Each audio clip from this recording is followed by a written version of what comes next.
नमस्कार, state live में आप सभी का स्वागत है। मैं हूं आपके साथ सपना। शुरुआत करेंगे झारखंड से। झारखंड के मुख्यमंत्री हेमंत सोरेन ने निबंधित अधिवक्ताओं को स्वास्थ्य बीमा योजना का शानदार तोहफा दिया है। इस योजना को लेकर राजधानी रांची के खेलगांव परिसर में कार्यक्रम आयोजित किया गया। आज यानी 3 मई को हरिवंश टाना भगत इंडोर स्टेडियम खेलगांव में आयोजित इस समारोह में खुद सीएम हेमंत सोरेन ने अधिवक्ताओं के लिए स्वास्थ्य बीमा योजना का शुभारंभ किया। इस दौरान सीएम हेमंत सोरेन ने अधिवक्ताओं को संबोधित किया और अधिवक्ताओं को निःशुल्क स्वास्थ्य बीमा योजना से अवगत कराया। झारखंड अधिवक्ता कल्याण निधि न्यासी समिति के अंतर्गत निबंधित अधिवक्ताओं को स्वास्थ्य बीमा योजना का लाभ देने का ऐलान सीएम ने विदेशी दौरे से लौटने के तुरंत बाद किया है। वित्तीय वर्ष 2024 से 25 में हाईकोर्ट के स्तर पर गठित झारखंड अधिवक्ता कल्याण निधि न्यासी समिति के अंतर्गत निबंधित अधिवक्ताओं को बीमा योजना का लाभ प्रदान करने के लिए 6,000 रुपये प्रीमियम भुगतान के लिए 9 करोड़ रुपए जारी कर चुके हैं। बस यही एक संदेश हमारा है, क्योंकि बहुत सारी बातें हमारे पूर्व वक्ताओं ने कही दिया है, मंत्रीगणों ने कहा, विभाग के सचिव ने विस्तृत रूप में आज की इस योजना के बारे में बताया। इससे पहले भी कई योजनाएं हम लोगों ने आप लोगों के लिए शुरू की। सरकार की चिंताएं राज्य के हर वर्ग, हर एक व्यक्ति, चाहे वो गांव में रहता हो, शहर में रहता हो, अमीर हो, गरीब हो, व्यापारी हो,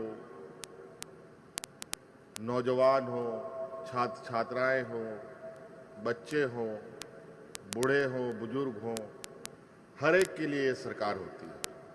और हम लोगों ने प्रयास किया है इस राज्य के हर वर्ग, हर समाज, हर तबके के लोगों तक सरकार की आवाज भी पहुंचे और सरकार की योजनाएं भी पहुंचे।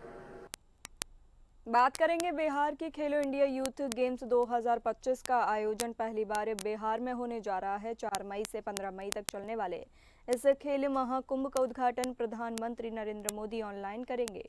मुख्य अतिथि मुख्यमंत्री नीतीश कुमार होंगे। देश के 28 राज्यों और 8 केंद्र शासित प्रदेशों के 8,500 से ज्यादा खिलाड़ी और 1,500 तकनीकी स्टाफ इस आयोजन में भाग लेंगे। बिहार के पटना, गया, राजगीर, भागलपुर और बेगूसराय के 14 वेन्यू पर 28 खेलों में मुकाबले पर होंगे।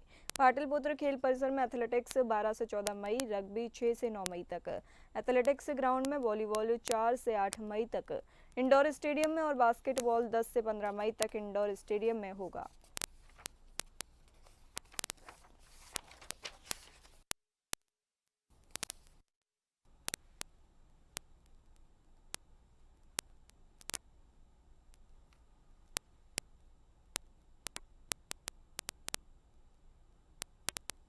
बिहार के मुख्यमंत्री नीतीश कुमार ने शुक्रवार को लोकार्पण किया। बता दें, नालंदा जिला के राजगीर में खेल अकादमी सह खेल विश्वविद्यालय में नवनिर्मित खेल सुविधाओं का लोकार्पण किया। इसके तहत मुख्यमंत्री ने राजगीर खेल अकादमी सह खेल विश्वविद्यालय में निर्मित इंडोर हॉल संख्या 2, basketball court, handball court, volleyball court और हॉकी प्रैक्टिस टर्फ का शिलापट्ट, अनावरण एवं फीता काट का लोकार्पण किया। लोकार्पण के बाद मुख्यमंत्री ने इंडोर हॉल संख्या 2, basketball court, handball court, volleyball court एवं हॉकी प्रैक्टिस टर्फ का जायजा लिया। निरीक्षण के दौरान वहां मौजूद खिलाड़ियों ने मुख्यमंत्री का ताली बजाकर स्वागत किया।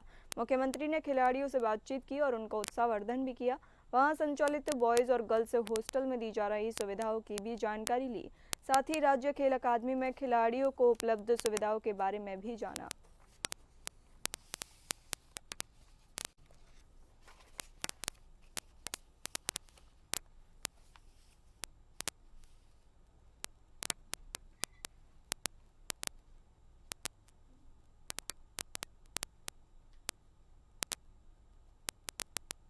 जातिगत जनगणना पर जहां विपक्ष सरकार पर हमलावर है, वहीं नवादा में जेडीयू प्रवक्ता नीरज कुमार ने प्रेस वार्ता कर लालू परिवार और राहुल गांधी पर बड़ा हमला बोला है। नवादा सर्किट हाउस में आयोजित एनडीए की प्रेस वार्ता में जदयू प्रवक्ता नीरज कुमार ने जातिगत जनगणना को लेकर कहा कि प्रधानमंत्री मोदी और मुख्यमंत्री नीतीश कुमार के नेतृत्व में देश और बिहार में सामाजिक न्याय को लेकर ठोस कदम उठाए जा रहे हैं। नीरज कुमार ने दावा किया कि नीतीश कुमार ने सबसे पहले 1990 में ही जातिगत जनगणना का मुद्दा उठाया था। जब वह केंद्र में कृषि मंत्री थे तब पूरा देश चुप था, लेकिन नीतीश सामाजिक न्याय की लड़ाई लड़ रहे थे। लालू यादव, तेजस्वी यादव और राहुल गांधी पर तंज कसते हुए नीरज ने कहा कि ये नेता संपत्ति जनगणना वाले हैं। इन्हें डर है कि बिहार की तर्ज पर अगर बाकी राज्यों में भी जातीय सर्वे हुआ तो उनकी अपार संपत्ति का भी हिसाब देना पड़ेगा। इस मौके पर भाजपा विधायक अरुणा देवी समेत एनडीए घटक दलों के जिला अध्यक्ष भी मौजूद रहे।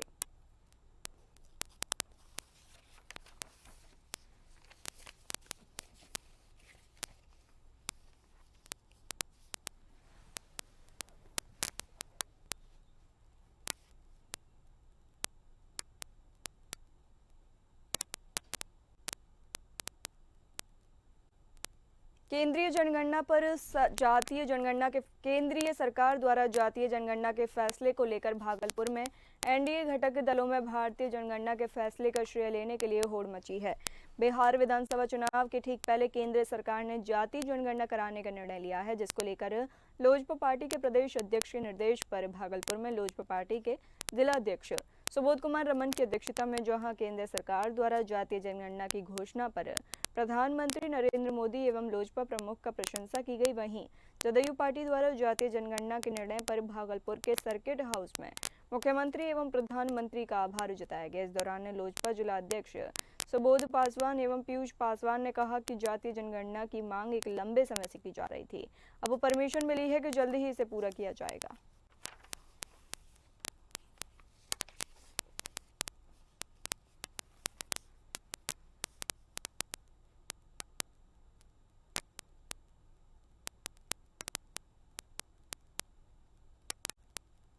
मुंगेर के कासिम बाजार थाना क्षेत्र के शास्त्री नगर में शुक्रवार की देर शाम गोलीबारी की घटना हुई। गोली लगने से गोविंद कुमार नाम के युवक की मौत हो गई। वहीं घटना के बाद आरोपी सभी फरार हैं। घटना की जानकारी मिलने के बाद सदर एसडीपीओ अभिषेक आनंद, कासिम बाजार थाना अध्यक्ष रूबीकांत कच्छप, पूर्वसराय थाना अध्यक्ष सौरभ कुमार सहित शस्त्र बल के साथ घटनास्थल पर पहुंचे, जहां उन्होंने मृतक के परिजनों से पूछताछ के बाद आरोपी के घर पर छापेमारी की, लेकिन पुलिस के आने से पहले ही सभी आरोपी फरार हो गए। सदर एसडीपीओ अभिषेक आनंद ने बताया कि संदलपुर शास्त्री नगर मोहल्ले में कुछ लोगों ने एक युवक गोविंद कुमार को गोली मारकर घायल कर दिया। पुलिस घटनास्थल पर पहुंचकर घायल युवक को परिजनों के साथ इलाज के लिए निजी अस्पताल में भिजवाया गया है, जहां डॉक्टरों ने उसे मृत घोषित कर दिया है और कहा कि घटना के बाद एक विशेष टीम को गठन कर दिया है। पुलिस मामले की जांच में जुटी हुई है। सभी लोग अभी फरार हैं। उन्होंने कहा कि इस घटना में संलिप्त सभी लोगों को जल्द गिरफ्तार कर लिया जाएगा।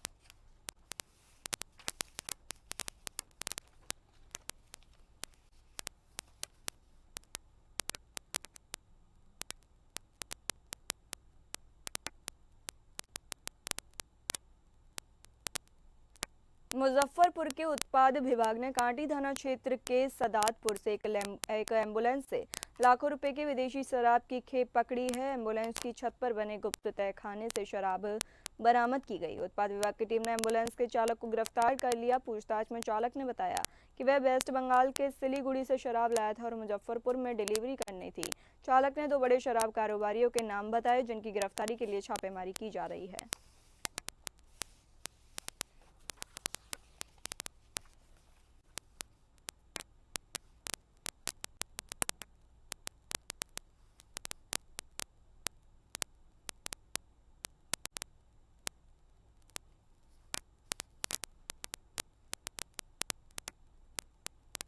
किशनगंज में असुद्दीन ओवैसी ने केंद्र सरकार और बिहार सरकार पर जमकर निशाना साधा है। उन्होंने वक्फ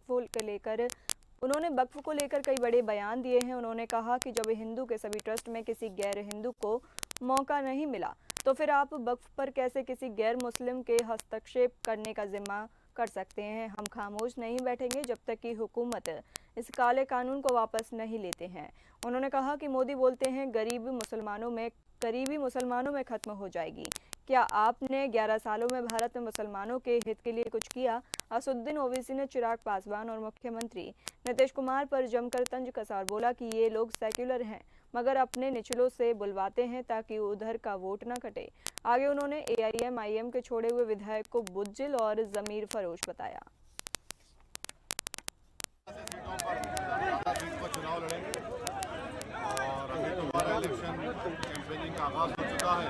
और बिहार के सीमांचल के पहले मुख्तलिफ मुकामात विधानसभा हम जाएंगे और बिहार में जाकर अपनी पार्टी का काम और मजबूत करेंगे, संगठन को और मजबूत करेंगे। सर किशनगंज के अलावा कितनी सीटों पर चुनाव लड़ रहे हैं आप? यानी हम ज़्यादा सीटों पर चुनाव लड़ेंगे और वो तो चुनाव के जरिए बता पाएंगे। आज ये कोचा धामन से जदयू के विधायक जो अभी जदयू को छोड़ करके पार्टी में शामिल होने की बात कही जा रही है। नेता प्रतिपक्ष तेजस्वी यादव ने कहा कि जातीय जनगणना कराए जाने की मांग उनकी पार्टी की विचारधारा की जीत है। उन्होंने कहा कि लालू प्रसाद यादव ने हमेशा इस मुद्दे पर संघर्ष किया और अब जाकर सरकार को इसे मानना पड़ा है। तेजस्वी ने कहा कि आरएसएस और भाजपा ने हमेशा इसका विरोध किया, लेकिन अब मजबूरी में इसे स्वीकार करना पड़ा है। उन्होंने कहा कि सम्राट चौधरी उनके एजेंडे पर काम कर रहे हैं, लेकिन सिर्फ रिपोर्ट आने से कुछ नहीं होगा, इसे अमल में लाना होगा। तेजस्वी ने सवाल उठाया कि 65% आरक्षण बढ़ाने के बाद भी इसे शेड्यूल 9 में शामिल नहीं किया गया है। उन्होंने कहा कि अब देखना है कि जनगणना कब होगी। एक बात समझना पड़ेगा, लगातार लालू जी संघर्ष करते रहे, सदन हो सड़क हो, हमेशा से इस बात को उठाते रहे हैं। और हम सब लोग जो हैं, ये लालू जी की सोच थी कि भाई 30 साल पहले जो लड़ाई लड़ी और उन्होंने जो है, जब हमारी महागठबंधन की सरकार बनी तो यहाँ जाति आधारित गणना कराया। और उस समय भी 15 में भी लालू जी ने बोला था कि जितने आरएसएस वाले हैं कान पकड़वा करके भी अगर करवाना पड़ेगा तो करवाएंगे। आज इनकी मजबूरी है और मजबूरी है, इन लोगों ने किया है, लेकिन विरोध इतने दिनों तक कौन कर रहा था लोग? यानी सम्राट चौधरी का ये कहने का मतलब है कि हम ही लोग के एजेंडे पे वो काम कर रहे हैं। तो आप एक बात समझ लीजिए, तो शेड्यूल 9 65% आरक्षण जो हमारा जाति आधारित गणना का रिपोर्ट आया है, खाली रिपोर्ट आ जाने से नहीं ना होगा, उस पर तो अमल करना पड़ेगा, उसके हिसाब से हमको काम भी करना पड़ेगा। तो जिस प्रकार से हम लोगों ने 65% आरक्षण बढ़ाया, तो आपने शेड्यूल 9 में क्यों नहीं डाला? ये भी देखने की बात है। अब सेंसस होगा कब होगा, ऐसे ही अभी 4 साल डिले चल रहा है। सेंसस 21 में होना था, हो गया 25। अब परिसीमन से पहले होना चाहिए, अब देखते कब होता है, पहले ये हो तो जाए। आपका क्या नाम है? एजेंडा आप सेट करते हैं और काम बीजेपी और जदयू करती है। ये लालू जी हम लोगों के विचारधारा की जीत है और शुरुआत से ही हम लोगों ने इसके लिए लड़ी है और लड़ाई लड़ करके हम लोगों ने हासिल किया है। हर एक एजेंडा, सरकार पीछे पीछे रहती है, लालू जी आरजेडी आगे आगे रहती है। चलिए बढ़ते हैं अगली खबरों पर। बात करेंगे छत्तीसगढ़ की। छत्तीसगढ़ के मुख्यमंत्री विष्णुदेव साय ने आत्मसमर्पित नक्सली और नक्सल हिंसा से प्रभावित 2500 परिवारों के बैंक खातों में प्रधानमंत्री आवास योजना की पहली किस्त की राशि अंतरित की। उन्होंने मंत्रालय में वर्चुअली आयोजित कार्यक्रम में आवास निर्माण की पहली किस्त प्रति परिवार 40-40 हजार रुपए के मान से कुल 10 करोड़ रुपए हितग्राहियों के खातों में अंतरित किए।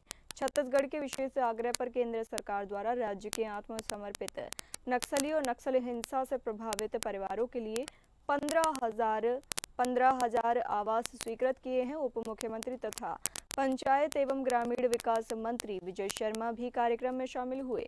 मुख्यमंत्री साय ने विभिन्न जिलों से मंत्रालय से वर्चुअली बड़ी संख्या में जुड़े हितग्राहियों को संबोधित करते हुए कहा कि राज्य शासन ने केंद्र सरकार से विशेष आग्रह कर आत्मसमर्पित नक्सली और नक्सल हिंसा से प्रभावित परिवारों के लिए जो प्रधानमंत्री आवास योजना की पात्रता की शर्तों में नहीं आ पा रहे थे, उनके लिए 15,000 आवास स्वीकृत कराए गए हैं। उन्होंने इसके लिए प्रधानमंत्री नरेंद्र मोदी, केंद्रीय गृह मंत्री अमित शाह और केंद्रीय ग्रामीण विकास मंत्री शिवराज सिंह चौहान के प्रति आभार व्यक्त करते हुए कहा, उन्होंने संवेदनशीलता और गंभीरता से हमारे निवेदन को मंजूरी दी और वंचित परिवारों के लिए भी आवास की व्यवस्था की। मुख्यमंत्री ने नक्सली हिंसा के शिकार परिवारों से आत्मीयता से बातचीत कर उनका हालचाल जाना। उन्होंने घर परिवार और उनके व्यवसाय की भी जानकारी ली।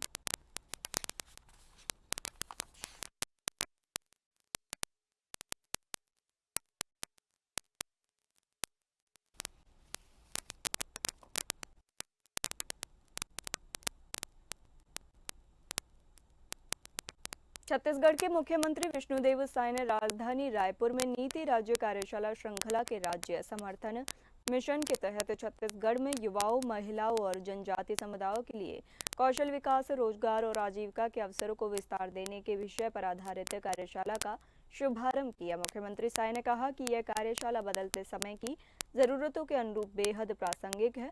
भारत एक युवा देश है और यदि युवाओं को उनकी रुचि और क्षमता के अनुसार कौशल प्रशिक्षण मिले तो हम विकसित भारत के लक्ष्य को तेजी से हासिल कर सकते हैं।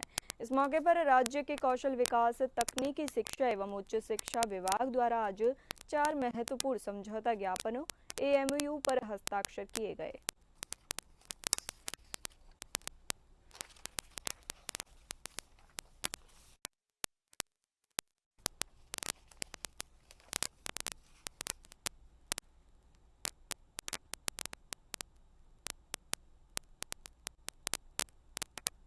छत्तीसगढ़ के जल संसाधन मंत्री केदार कश्यप ने नवा रायपुर स्थित नया सर्किट हाउस में नवीन दर अनुसूची 2025 यानी एसओआर का विमोचन किया। मंत्री कश्यप ने कहा कि नवीन एसओआर से जल संसाधन विभाग की सिंचाई परियोजनाओं के निर्माण में गति और पारदर्शिता आएगी। छत्तीसगढ़ राज्य जल प्रबंधन के क्षेत्र में नए मानदंड स्थापित करेगा। यह नवीन दर अनुसूची 1 मई 2025 से प्रभावशाली होगी। यहाँ यह उल्लेखनीय है कि छत्तीसगढ़ राज्य में जल संसाधन विभाग द्वारा 15 वर्षों के पश्चात एसओआर को निर्माण लागत, श्रमिक मजदूरी, सामग्री एवं मशीनरी के बढ़े हुए दरों को ध्यान में रखते हुए अद्यतन किया गया है। मंत्री कश्यप ने इस अवसर पर नवीन अनुसूची तैयार करने में उल्लेखनीय योगदान देने वाले जल संसाधन विभाग के अधिकारियों को प्रशस्ति पत्र देकर सम्मानित किया।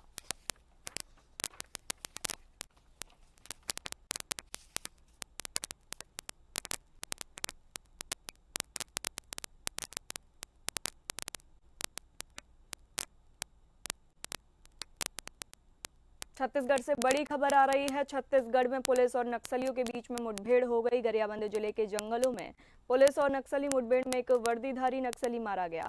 मौके से एसएलआर, हथियार और जरूरी सामान भी बरामद हुआ है। गरियाबंद एसपी ने मुठभेड़ की आधिकारिक पुष्टि की है। बताया कि यह कार्रवाई जंगल में सर्च ऑपरेशन के दौरान की गई। नक्सलियों ने पहले फायरिंग की, जवानों ने जवाबी कार्रवाई की जिसमें एक नक्सली ढेर हो गया, बाकी फरार हो गए। इलाके में अब भी सर्चिंग तेज कर दी गई है। गरियाबंद पुलिस और सुरक्षा बल सतर्कता से जुटे हुए हैं। बताया जा रहा है कि 4 माह पहले हुए मुठभेड़ का बदला लेने नक्सली रणनीति बना रहे थे। इस दौरान सुरक्षा बलों ने उन्हें घेर लिया। इस मुठभेड़ में 8 लाख का इनामी नक्सली योगेश उर्फ साकेत उर्फ आयतू ढेर हो गया है। साकेत बस्तर डिविजनल कमेटी का मेंबर बताया जा रहा है। मृतक नक्सली बीजापुर के गंगालूर थाना क्षेत्र का रहने वाला था।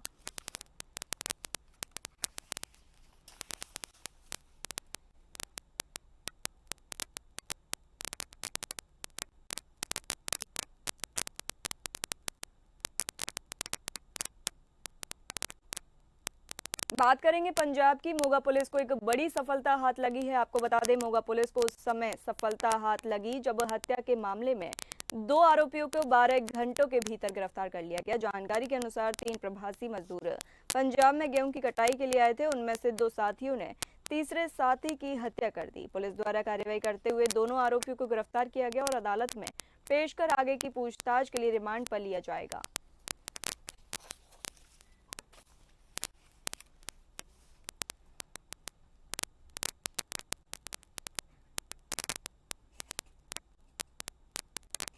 फिलहाल इस बुलेटिन में इतना ही। नमस्कार।